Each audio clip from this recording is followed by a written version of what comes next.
세계 최대 아동 성착취물 사이트 웰컴 투 비디오의 운영자 손정우의 미국 송환 불허 결정이 난 지난 6일 포털 사이트 검색어엔 낯선 단어가 하나 등장했습니다. 디지털 교도소, 성범죄 등 강력범죄 가해자의 신상 정보를 공개하고 있는 웹사이트입니다. 이곳엔 손정우를 포함한 성범죄, 살인 등 강력범죄 가해자들의 얼굴, 나이, 집 주소, 전화번호 같은 개인정보가 그대로 공개되어 있습니다. 이 사이트의 운영자는 범죄자들이 제일 두려워하는 신상 공개를 통해 피해자들을 위로하기 위해 디지털 교도소를 운영한다고 얘기합니다. 스브스 뉴스는 이 사이트의 운영자, 디지털 교도소장과 전화통화를 할 수 있었습니다.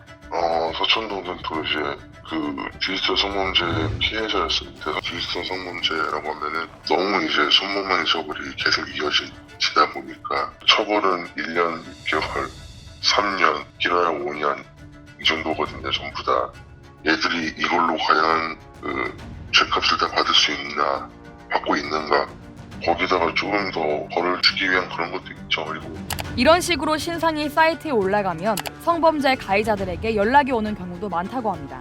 내려달라는 거죠. 무조건 접속자가 복잡하고 나니까 그때서 이제 오더라고요. 반성하고 있습니다. 잘못하고 있습니다. 이런 식으로 연락이 오는 거죠. 그리고 며칠 전부턴 정체불명의 누군가에게 디도스 공격도 받고 있다고 합니다. 60, 70만 대 정도로 공격을 하는 것 같은데 범죄자들이 어디에 이제 의뢰를 하는 거구나 이런 경우라고 생각이 안 되거든요. 특히 A씨는 신상이 공개된 가해자가 허위사실이라 이야기하는 경우가 있지만 올린 모든 정보는 본인이 직접 찾아보고 확인했다고 주장했습니다. 이렇게 모인 정보들로 벌써 70명이 넘는 신상이 공개됐고 지금도 하루에 한 건 이상 올라오고 있습니다. 심지어 성범죄자는 아니지만 이번 판결을 내린 판사들의 얼굴과 이름도 공개하고 있는데 사실 이 신상 공개, 불법일 가능성이 높습니다. 타인의 개인정보를 함부로 공개하는 건 형법상 명예훼손에 해당하기 때문입니다.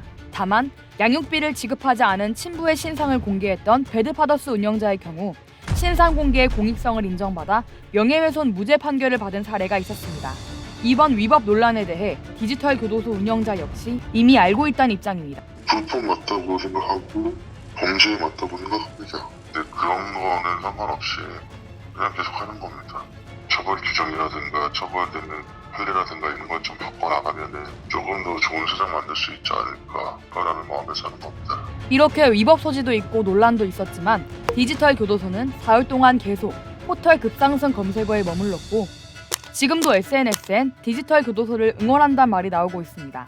일부 전문가들은 오죽하면 이런 것까지 나왔겠냐며 이런 사이트가 계속 생기는 이유에도 집중해야 한다고 이야기합니다. 혹은 문제 해결의 어떤 근본적 대안이다라고 생각하는 것은 위험하지만 그동안 이런 성범죄 가해자들이 대다수의 국민의 법감정에 충실한 그런 판결이나 결과를 받아왔었는가, 이것이 매우 미비하고 미약하고 실제로 솜방망이다 이렇게 생각하는 그런 인식들이 작동돼서 디지털 교도소에도 악성 범죄자에 대한 관대한 처벌에 한계를 느꼈다는 취지가 적혀있고 손정우의 미국 송환 불허 결정에 대한 규탄 시위를 이어나가고 있는 단체들 역시 비슷하게 이야기하고 있습니다. 대한민국에 정의란 없다. 많은 성범죄자에게 솜방망이식 처벌을 하며 그들을 보호해준 것을 수도 없이 목격했다. 불법이란 걸 알면서도 디지털 교도소장을 자처하는 시민. 이런 사람의 등장이 성범죄에 관대했던 우리 사회를 보여주는 거 아닐까요?